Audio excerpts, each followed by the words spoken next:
Assalamualaikum warahmatullahi wabarakatuh. Salam penyuluh hukum. Sahabat penyuluh, tentu masih ingat dengan kasus seorang guru SMPN 2 di Subang yang melakukan kekerasan terhadap siswanya. Kekerasan yang dilakukan yaitu berupa kekerasan fisik, menampar siswa disebabkan karena kesalahan siswa yang memanjat tembok hingga roboh. Akibat tindakan guru tersebut membuat orang tua siswa tidak terima, kemudian mendatangi sekolah dan terlibat adu mulut dengan guru yang diduga telah melakukan kekerasan tersebut. Setelah kasus kekerasan yang dilakukan guru SMPN 2 Subang ini viral, kemudian Gubernur Jawa Barat Kang Deddy Mulyadi gerak cepat memanggil dan meminta penjelasan dari guru yang melakukan kekerasan tersebut. Selain itu, agar informasi yang disampaikan berimbang, Gubernur Jawa Barat Kang Deddy Mulyadi juga memanggil dan meminta penjelasan dari orang tua siswa yang menjadi korban kekerasan. Sahabat penyuluh, alhamdulillah usaha yang dilakukan Gubernur Jawa Barat Kang Deddy Mulyadi berakhir baik, di mana kasus kekerasan yang dilakukan guru SMP 2 Subang terhadap orang tua siswa yang menjadi korban kekerasan berakhir damai. Di hadapan Kang Deddy Mulyadi, keduanya sepakat berdamai, saling memaafkan, saling berpelukan, dan keduanya sama-sama menyadari kesalahannya. Sahabat penyuluh, dari akhir kasus ini tentu ada hikmah yang bisa kita ambil. Untuk guru dan orang tua siswa yang berselisih bisa bertemu langsung dengan Gubernur Jawa Barat Kang Deddy Mulyadi.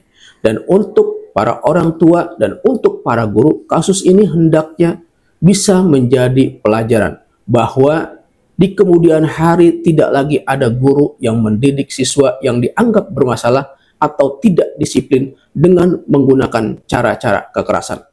Karena biar bagaimanapun, kekerasan pada dasarnya tidak akan menyelesaikan masalah, justru akan menimbulkan masalah baru. Sahabat penyuluh, hikmah lain dari kasus ini yaitu ada pesan yang disampaikan oleh Gubernur Jawa Barat Kang Deddy Mulyadi.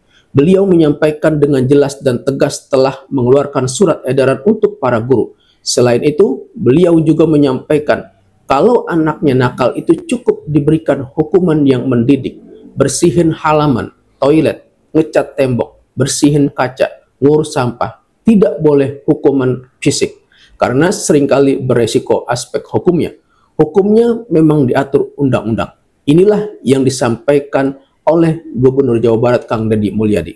Sahabat penyuluh, jadi seperti yang berkali-kali saya sampaikan dalam video saya bahwa apapun alasannya, kekerasan terhadap anak tidak boleh dilakukan, apalagi di lingkungan satuan pendidikan atau sekolah.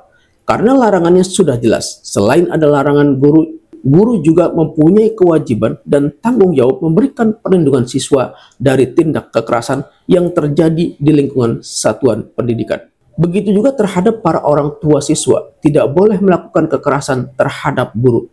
Ketika orang tua melakukan kekerasan terhadap guru, maka orang tua siswa yang melakukan kekerasan juga bisa dipidana. Larangan melakukan kekerasan terhadap anak diatur di dalam Undang-Undang Nomor 35 Tahun 2014 tentang perubahan atas Undang-Undang Nomor 23 Tahun 2002 tentang perlindungan anak, yang terakhir diubah dengan Undang-Undang Nomor 17 Tahun 2016. Adapun larangan bagi orang tua siswa yang melakukan kekerasan terhadap guru secara umum diatur di dalam Kitab Undang-Undang Hukum Pidana. Semoga dari kasus ini bisa merubah pola pikir kita dan memberikan kita kesadaran bahwa dalam mendidik anak tidak lagi menggunakan cara-cara kekerasan. Tidak lagi berpikir kalau kekerasan dilakukan agar anak menjadi jera atau kapok, atau agar anak menjadi penurut, atau agar anak menjadi disiplin. Sahabat penyuluh, pada dasarnya untuk pencegahan dan penanganan kekerasan di lingkungan satuan pendidikan, pihak satuan pendidikan harus melaksanakan Peraturan Menteri Pendidikan, Kebudayaan, Riset dan Teknologi Nomor 46 Tahun 2023 tentang pencegahan dan penanganan kekerasan di lingkungan satuan pendidikan. Dalam peraturan ini sudah jelas mengatur apa yang harus dilakukan satuan pendidikan dalam upaya melakukan pencegahan dan penanganan kekerasan di lingkungan satuan pendidikan. Salah satunya yaitu satuan pendidikan wajib membentuk satuan tugas atau tim pencegahan dan penanganan kekerasan di lingkungan satuan pendidikan.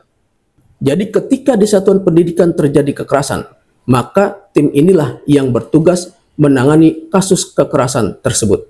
Jadi cukup diselesaikan dalam internal satuan pendidikan. Semoga bermanfaat. Wassalamualaikum warahmatullahi wabarakatuh.